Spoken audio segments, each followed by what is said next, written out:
राधे राधे बच्चों, कैसे हो आप सब। आई होप आप सब स्वस्थ होंगे, मस्त होंगे, जबरदस्त होंगे। बहुत बहुत स्वागत है आपका आपके अपने YouTube channel easy concept with कामना मैम पर। तो चलिए आज की क्लास शुरू करते हैं। आप अपने साथ अपनी एनसीईआरटी की बुक और हाईलाइटर लेके जरूर बैठना, जिसे आप साथ के साथ मेरे साथ हाईलाइट करते जाओ जो इम्पोर्टेंट टॉपिक्स हैं। तो चलिए आज की क्लास शुरू करते हैं। पिछली क्लास में हमने क्या पढ़ा था? विस्थापन अभिक्रिया। क्या होती है विस्थापन अभिक्रिया? एक बार फिर से रिमाइंड करते हैं। जिसमें एक तत्व दूसरे तत्व को हटा के डिस्प्लेस करके खुद उसकी पोजीशन ले लेता है। ठीक है, अब पढ़ेंगे द्विविस्थापन। जैसे नाम से ही पता चल रहा है, द्विविस्थापन।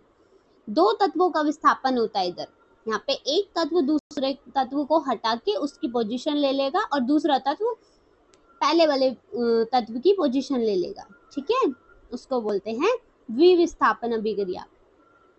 चलो देखिए क्या है इसमें। एक परख नली में 3 ml सोडियम सल्फेट का विलयन लेना है और एक अन्य परख नली में 3 ml बेरियम क्लोराइड लेना है। दोनों विलयनों को चित्र में जैसे दिखाया हुआ है मिला दीजिए। आपने क्या देखा? चित्र देखते हैं पहले। इधर बेरियम सल्फेट का विलयन है और इधर सोडियम सल्फेट का विलयन है और इधर बेरियम क्लोराइड का विलयन है। दोनों को आपस में मिला देंगे। ठीक है, क्या देखेंगे फिर हम देखेंगे कि श्वेत रंग के एक पदार्थ का निर्माण होता है जो जल में अविलीय है। अविलीय है मतलब अघुलनशील है, घुल नहीं सकता। इस अविलीय पदार्थ को अवक्षेप कहते हैं। क्या कहते हैं इस अविलीय पदार्थ को? अवक्षेप। यहाँ से आप हाईलाइट कर लेना। जब हम सोडियम सल्फेट को और बेरियम क्लोराइड को आपस में मिलाते हैं तो एक श्वेत रंग के पदार्थ का निर्माण होता है जो जल में अविलीय होता है। इस अविलीय पदार्थ को अवक्षेप कहते हैं। क्या कहते हैं? अवक्षेप मतलब प्रेसिपिटेट।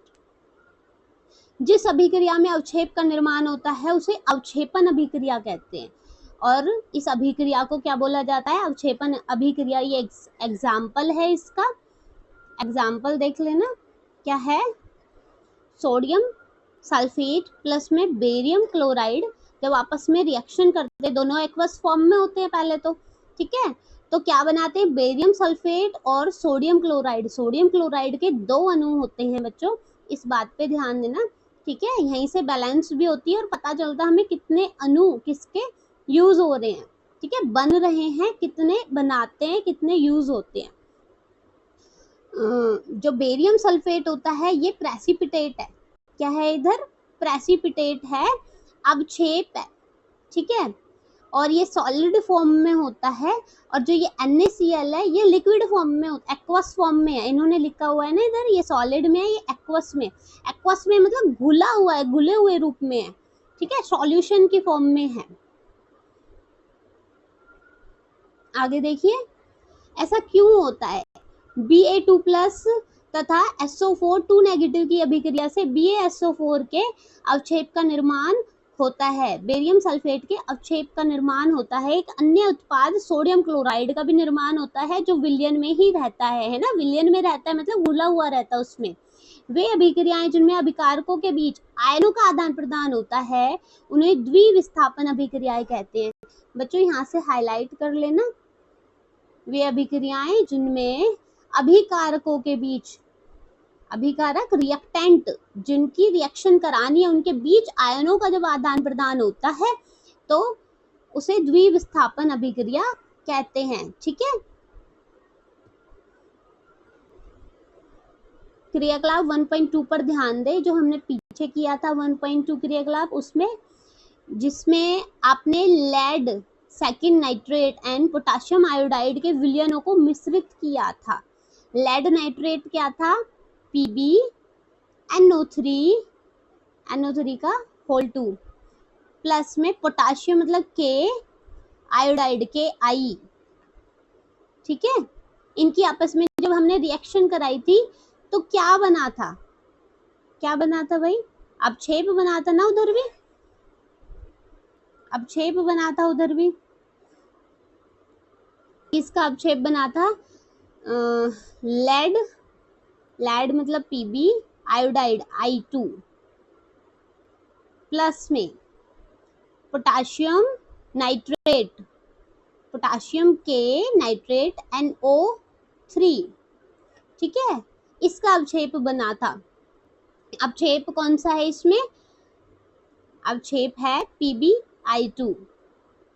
PbI2 मतलब लेड आयोडाइड, ठीक है, लेड आयोडाइड अवक्षेप है, तो ये सॉलिड फॉर्म में होगा और ये एक्वस फॉर्म में होगा, ठीक है ना। अब यहाँ से आप संतुलित आप खुद कर लेना, इसे बैलेंस मैंने आपको करना बता रखा है कैसे बैलेंस होगी, ठीक है, ठीक है। तो अवक्षेप बनेगा, किसका अवक्षेप बनेगा? लेड आयोडाइड का, ठीक है। और किस कलर का होता है वो? येलो कलर का होता है। पहले जो लेड नाइट्रेट और पोटाशियम आयोडाइड थे, ये दोनों बिल्कुल वाटरी कलर के होते हैं, जैसे वाटर होता है ना। बाद में जब प्रेसिपिटेट बनता है जो लेड आयोडाइड का, वो येलो कलर का होता है। किस कलर का होता है? येलो कलर का, ठीक है, आप लिख लेना। क्या ये द्वितीय विस्थापन अभिक्रिया है? हाँ जी, बिल्कुल ये द्वितीय विस्थापन अभिक्रिया है, क्योंकि यहाँ पे लेड पोटाशियम को और पोटाशियम लेड को विस्थापित कर देता है, ठीक है।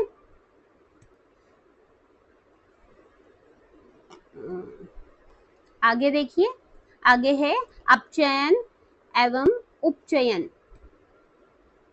एक चाइना डिस्क में 2 ग्राम कॉपर चूर्ण लेकर उसे गर्म करना है।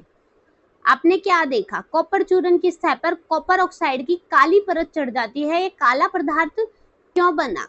क्यों बनता है? Cu को जब हम गर्म करते हैं, हीट देते हैं, ये रहा, यह कॉपर ऑक्साइड कॉपर में ऑक्सीजन के योग से बनता है। किस रीजन से बनता है?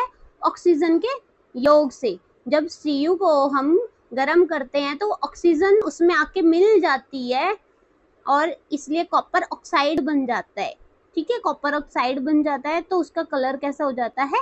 ब्लैक। यदि इस गर्म पदार्थ के ऊपर हाइड्रोजन गैस प्रवाहित की जाए तो सतह की काली परत भूरे रंग की हो जाती है, क्योंकि इस स्थिति में विपरीत अभिक्रिया संपन्न होती है और कॉपर प्राप्त होता है। विपरीत अभिक्रिया कैसे होती है कि जो ऑक्सीजन होती है वो हट जाती है और कॉपर फिर से अपनी उसी स्टेट में आ जाता है, ठीक है, जैसे पहले था। तो यहाँ पे ऑक्सीजन जुड़ी थी, यहाँ पे ऑक्सीजन हट गई है हाइड्रोजन के आने से। तो अभिक्रिया के समय जब किसी पदार्थ में ऑक्सीजन की वृद्धि होती है तो कहते हैं कि उसका उपचयन हुआ है, ठीक है। ये हाईलाइट कर लेना बच्चों, उपचयन क्या होता है? जब ऑक्सीजन की वृद्धि होती है। अभिक्रिया के समय किसी पदार्थ में जब ऑक्सीजन की वृद्धि होती है तो उसे क्या कहते हैं? उपचयन कहते हैं। और जब अभिक्रिया में किसी पदार्थ में ऑक्सीजन का ह्रास होता है तो इसे अपचयन कहते हैं। ऑक्सीजन का ह्रास होना अपचयन, ठीक है। आगे देखिए, इस अभिक्रिया में जो ऊपर अभिक्रिया किया हमने, कॉपर 2 ऑक्साइड में ऑक्सीजन का ह्रास हो रहा है, ऑक्सीजन की कमी हो रही है। कहाँ पे? यहाँ पे। एक चीज और याद रखना बच्चों कि जो भी आप देखोगे एंड रिजल्ट में देखोगे, एंड रिजल्ट में पता चलेगा कि ऑक्सीजन है या नहीं है। यहाँ पे तो थी, एंड रिजल्ट में देखो अब है या नहीं है। यहाँ पे नहीं है, नहीं है तो क्या हो रहा है? अपचयन, अपचयन, ठीक है। आ का मतलब ना होता है और उपचयन में क्या होता है? ऑक्सीजन का जुड़ना। तो ओ से याद रखना, ओ, ऐसे आप थोड़ा ट्रिक टाइप करके याद कर लेना अच्छे से, ठीक है। ऑक्सीजन का ही याद रखना आप। ऑक्सीजन से फिर आपको बाद में जो हाइड्रोजन वाला आएगा ना तो उसमें भी हेल्प होगी। तो ऑक्सीजन का जुड़ना, ऑक्सीजन का हटना, ठीक है। आ मतलब नहीं है, ऑक्सीजन नहीं है, ठीक है, अपचयन। और ऊ मतलब है, ऑक्सीजन है, ठीक है। तो आप ऑक्सीजन से ही याद रखना, हाइड्रोजन का भी मत लेना। तो इसमें एंड रिजल्ट में क्या हो रहा है? ऑक्सीजन नहीं है, इधर नहीं है, तो यहाँ पे सीधा सीधा पता चल रहा है अपचयन हो रहा है ना। ठीक है, देखो हाइड्रोजन में ऑक्सीजन की वृद्धि हो रही है, वहां पे हाइड्रोजन में वृद्धि हो रही है ऑक्सीजन की, है ना। हाइड्रोजन में जाके जुड़ गई थी ना ऑक्सीजन, इसमें जाके जुड़ गई है ऑक्सीजन, तो इधर क्या हो रहा है फिर, उपचयन हो रहा है। ठीक है, यहाँ पे जुड़ गई है तो इधर उपचयन हो रहा है और इधर अपचयन हो रहा है। ठीक है, दोनों एक ही साथ हो रही है, ये कहना चाहते हैं ये।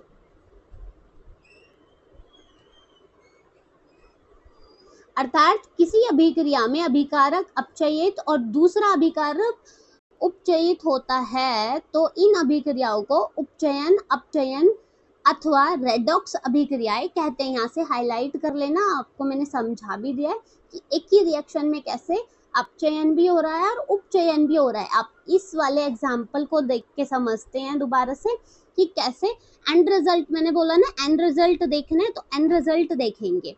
कॉपर में क्या हो रहा है, कॉपर में क्या हो रहा है, ऑक्सीजन नहीं है, इधर ऑक्सीजन है ना, इधर ऑक्सीजन नहीं है, नहीं है मतलब अ और इधर है मतलब उ, ये उपचयन ये अपचयन। आ गया समझ? ठीक है, तो कॉपर का क्या हो रहा है, अपचयन, है ना, और इधर हाइड्रोजन में हो रहा है तो इसमें क्या हो रहा है, उपचयन। उल्टा तो नहीं बोला मैंने, oh shit, sorry.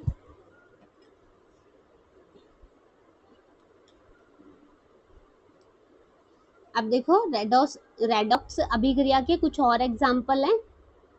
ZnO plus सी, तो ये मिलके क्या बनाएंगे, Zn प्लस में CO। यहाँ पे क्या हो रहा है, ऑक्सीजन की वृद्धि हो रही है और इधर ऑक्सीजन हट गया है, नहीं है मतलब अपचयन और है मतलब उपचयन। ठीक है, सेम इधर आप देखना है, इसे खुद से लगा के देखना, आपको समझ आ जाएगा अच्छे से।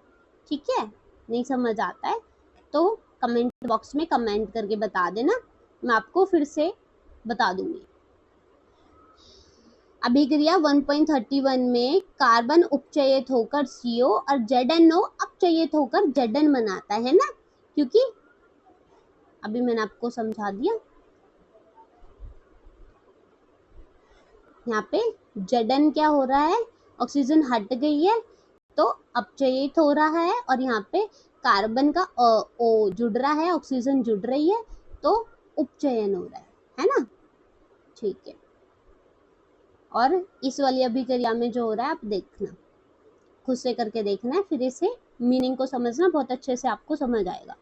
ऊपर दिए उदाहरणों के, एक सेकंड, उदाहरणों के आधार पर हम कह सकते हैं कि यदि किसी अभिक्रिया में पदार्थ का उपचयन तब होता है जब उसमें ऑक्सीजन की वृद्धि और हाइड्रोजन का ह्रास होता है। ठीक है, उपचयन कब होता है, जब ऑक्सीजन की वृद्धि होती है और जहाँ पे वृद्धि होती है ऑक्सीजन की वहां पे हाइड्रोजन की कमी होती है। ठीक है, और पदार्थ का अपचयन तब होता है जब ऑक्सीजन का ह्रास होता है और हाइड्रोजन की वृद्धि होती है। तो ये दोनों एक दूसरे के अपोजिट हैं, इसलिए मैंने बोला हाइड्रोजन से याद मत रखना, ऑक्सीजन से याद रखना, तो याद हो जाएगा। ठीक है, क्योंकि एक दोनों के क्या, एक दूसरे के क्या है, उल्टे हैं। जहाँ पे ऑक्सीजन की वृद्धि होगी यहाँ वहां पे इसकी कमी होगी और जहाँ पे इसकी कमी होगी इसकी वृद्धि होगी। ठीक है, देखो क्रियाकलाप 1.1 पर ध्यान देना है, जिसमें एक चमकदार ज्वाला के साथ मैग्नीशियम रिबन का वायु में दहन होता है तथा यह श्वेत पदार्थ मैग्नीशियम ऑक्साइड में परिवर्तित हो जाता है। इस अभिक्रिया में मैग्नीशियम का उपचयन होता है या अपचयन होता है। देखिए, याद करो वो एग्जाम्पल जब हमने मैग्नीशियम रिबन को जलाया था, है ना, ऑक्सीजन की प्रेजेंस में ही जलती है कोई भी चीज, तो क्या बना था, MgO। तो ये पूछ रहे हमसे मैग्नीशियम का उपचयन हो रहा है या अपचयन हो रहा है। मैग्नीशियम में ऑक्सीजन, एंड रिजल्ट देखो क्या हुआ है, ऑक्सीजन जुड़ गई है, ऑक्सीजन जुड़ गई है मतलब उपचयन हो रहा है। क्या हो रहा है, उपचयन हो रहा है ना। आ गया समझ में, मैग्नीशियम का क्या हो रहा है, उपचयन हो रहा है। नेक्स्ट देखिए, 1.3 क्या आपने दैनिक जीवन में उपचयन अभिक्रियाओं के प्रभावों को देखा है? दैनिक जीवन में पढ़ेंगे हम कि हम कहाँ कहाँ पे उपचयन होता है। 1.3.1 संचारण। क्या होता है संचारण? आपने अवश्य देखा होगा कि लोहे की बनी हुई वस्तुएं चमकीली होती हैं, नई वस्तुएं, है ना, लेकिन कुछ समय के पश्चात उन पर लालिमा युक्त भूरे रंग की परत चढ़ जाती है। प्राय इस प्रक्रिया को लोहे पर जंग लगना कहते हैं, है ना। थोड़े टाइम बाद हम देखते हैं कि जो लोहा है उस पे लाल भूरे रंग की परत चढ़ गई है। क्या होता है? उन पे लाल भूरे रंग की परत चढ़ जाती है। ये परत किस चीज की होती है भाई? क्या बोलते हैं उसको? एफी आयरन, है ना। आयरन क्या होता है? लोहा। जब ये हमारे वायुमंडल में ऐसे ही खुला रहता है तो इस पे ऑक्सीजन की परत चढ़ जाती है, क्योंकि हमारे इन्वायरमेंट में ऑक्सीजन, बहुत सारी गैसें हैं, तो ये ऑक्सीजन से रिएक्ट करता है बहुत जल्दी, तो इस पे ऑक्सीजन की परत चढ़ जाती है और ये क्या बनाता है? FeO, ferrous oxide. Ferrous oxide बनाता है। इसी को जंग लगना कहते हैं। ये जंग लग गया इस पे, तो ये क्या होता है? ऑक्सीजन की परत चढ़ जाती है इस पे, तो इसमें ऑक्सीजन जुड़ गई है ना। ऑक्सीजन जुड़ जाती है तो क्या होता है इसका? इसका होता है उपचयन। मैं लिख देती हूँ, क्या होता है? उपचयन। फेरस का, लोहे का क्या होता है? उपचयन, क्योंकि इधर ऑक्सीजन आके जुड़ जाती है। आया आपको समझ? कुछ अन्य धातुओं में भी ऐसा ही परिवर्तन होता है। क्या आपने चांदी और तांबे पर चढ़ने वाली परत के रंग पर ध्यान दिया है? भाई चांदी काली काली हो जाती है ना, और तांबा ग्रीन कलर का हो जाता है ना। तांबा ग्रीन कलर का हो जाता है और चांदी ब्लैकिश होने लगती है। तो जो सिल्वर है उस पे सिल्वर ऑक्साइड हो जाता है, और तांबा, तांबा मतलब कॉपर, कॉपर पे कॉपर ऑक्साइड हो जाता है। तो ये ग्रीन कलर की परत चढ़ती है और इस पे ब्लैक कलर की, तो दोनों ही ऑक्सीडाइज हो जाती हैं, है ना। ऑक्सीडाइज हो जाती है मतलब उपचयन हो जाता है दोनों का। क्या हो जाता है? उपचयन। आगे समझ? बोलते भी है ना इंग्लिश में, ऑक्सीडाइज हो गई, उपचयन होता है उनका। ठीक है, ऑक्सीजन जुड़ जाती है उनके साथ, जहाँ पे ऑक्सीजन जुड़ जाती है उनका ऑक्सीडेशन हो जाता है, उपचयन हो जाता है। आगे आपको समझ? आई होप आपको अच्छे से समझ आ गया होगा। आगे है, जब कोई धातु अपने आसपास अम्ल, आर्द्रता आदि के संपर्क में आती है तब ये संक्षारित होती है और इस प्रक्रिया को संक्षारण कहते हैं। ठीक है, अम्ल के में और आर्द्रता, आर्द्रता मतलब थोड़ी नमी वाली जगह होती है, जब इनके संपर्क में आती है तो संक्षारित होती हैं, और इसको संक्षारण कैसे? संक्षारित होती है मतलब वो थोड़ी थोड़ी खराब होने शुरू हो जाती है। ठीक है, वो अपनी उसी वाली पोजीशन में नहीं रहती हैं जैसे पहले थी, न्यू थी, तो कहीं ना कहीं उनका संचारण हो रहा होता है, उनपे हानि हो रही होती है उनकी थोड़ी बहुत, है ना। जैसे चांदी के ऊपर काली परत और तोहे के तांबे के ऊपर हरी परत चढ़ना संचारण के ही उदाहरण है। आगे आपको समझ?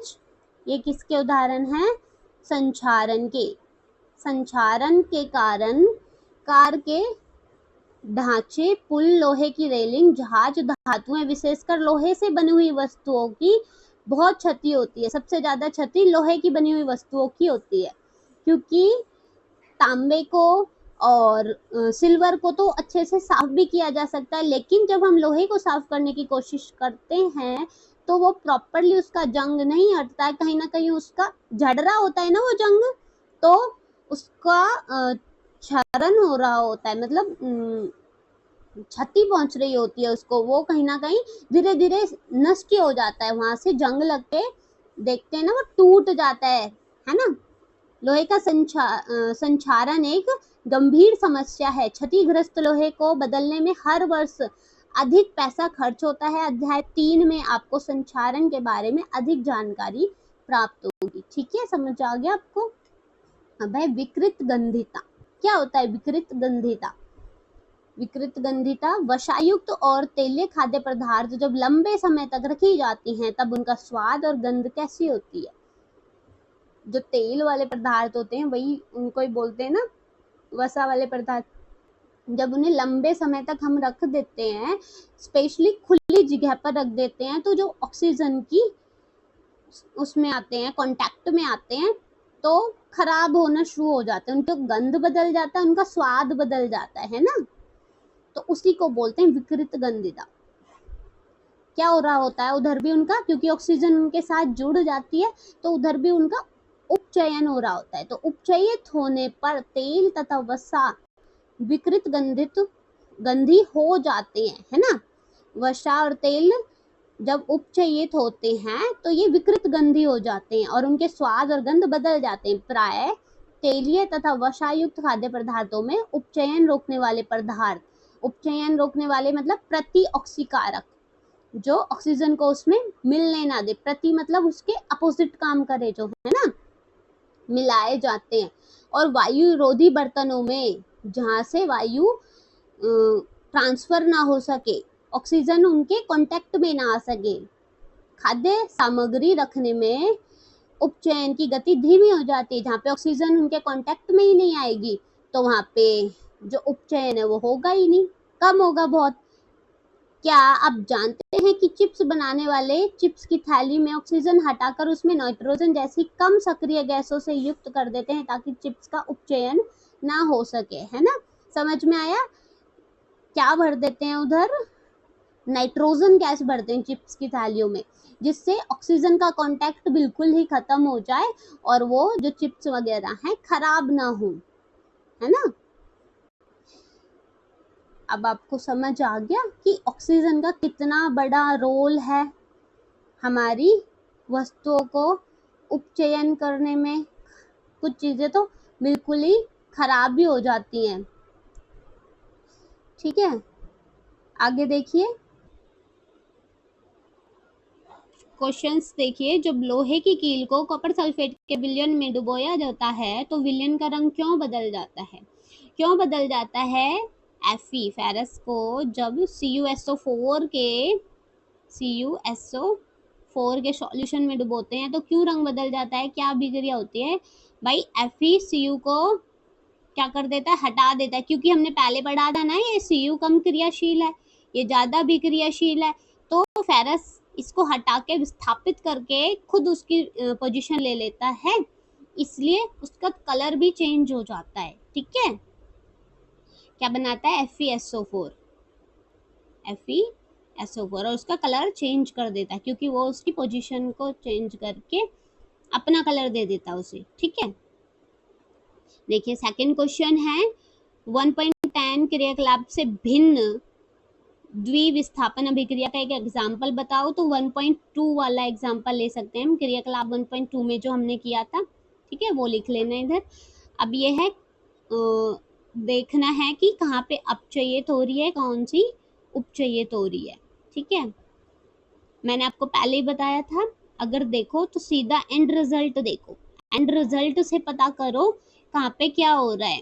इसके एंड रिजल्ट में देखो क्या हो रहा है, ऑक्सीजन जुड़ रही है, इधर ऑक्सीजन नहीं थी, एंड रिजल्ट में क्या हो रहा है? जुड़ रही है। जुड़ रही है मतलब उपचयन, है ना। सोडियम का क्या हो रहा है यहाँ पे? उपचयन।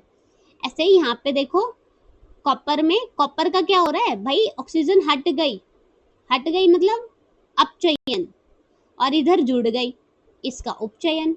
आ गया समझ में? एंड रिजल्ट देखना है कि एंड रिजल्ट में क्या हो रहा है। थोड़े से ये रिवाइज कर लेते हैं, हमारा चैप्टर खत्म होता है इसी के साथ। ठीक है, एक बार थोड़े ये और रिवाइज कर लेते हैं, हमने पूरा लेसन में क्या क्या पढ़ा। एक पूर्ण रासायनिक समीकरण अभिकारक उत्पाद प्रतीकात्मक रूप से उनकी भौतिक अवस्था को प्रदर्शित करता है। एक पूरा समीकरण क्या होता है? जिसमें रिएक्टेंट होता है, प्रोडक्ट बनते हैं, और प्रतीकात्मक स्वरूप होते हैं उनके, है ना। प्रतीकात्मक स्वरूप जैसे फेरस लिख दिया, फेरस को Fe लिख दिया, मैग्नीशियम को Mn लिख दिया, ऐसे करके। ठीक है, और उनकी भौतिक स्टेट बताते हैं, कोई सॉलिड है, लिक्विड है, क्या है। ये जो सारी चीजें एक साथ दिखाई जाती हैं, ये एक पूर्ण रासायनिक समीकरण होता है। ये पढ़ा है हमने, है ना।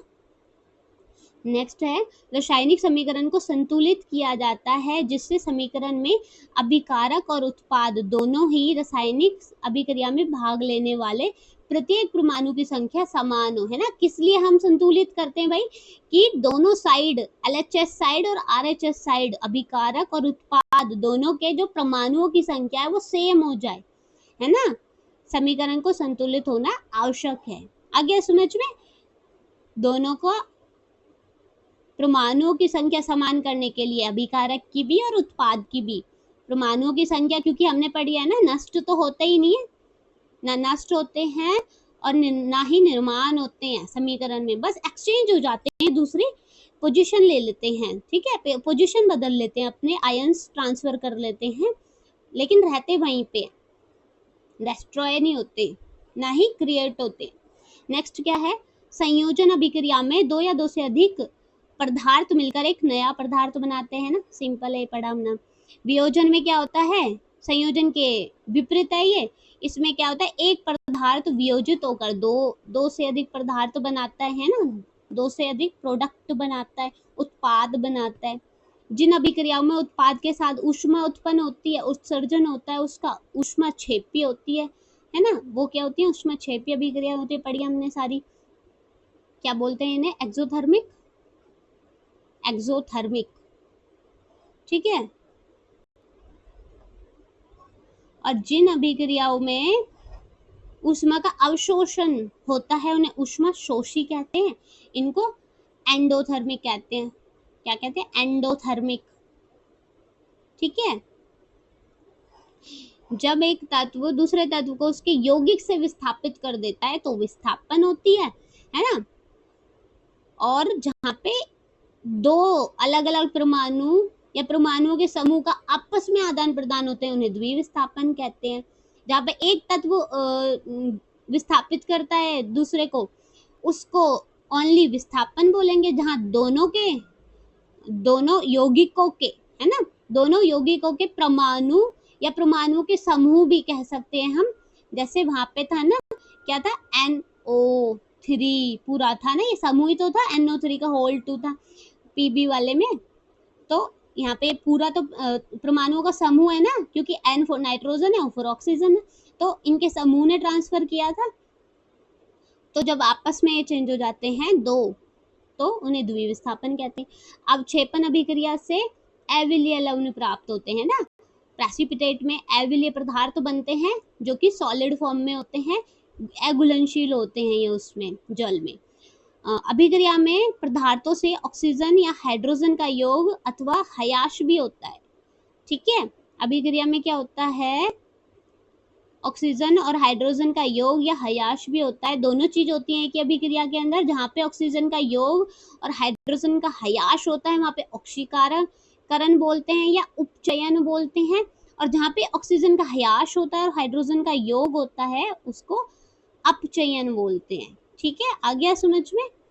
आई होप आपको पूरा चैप्टर बहुत अच्छे से समझ आया होगा और आपने बहुत अच्छे से नोट्स तैयार कर लिए होंगे।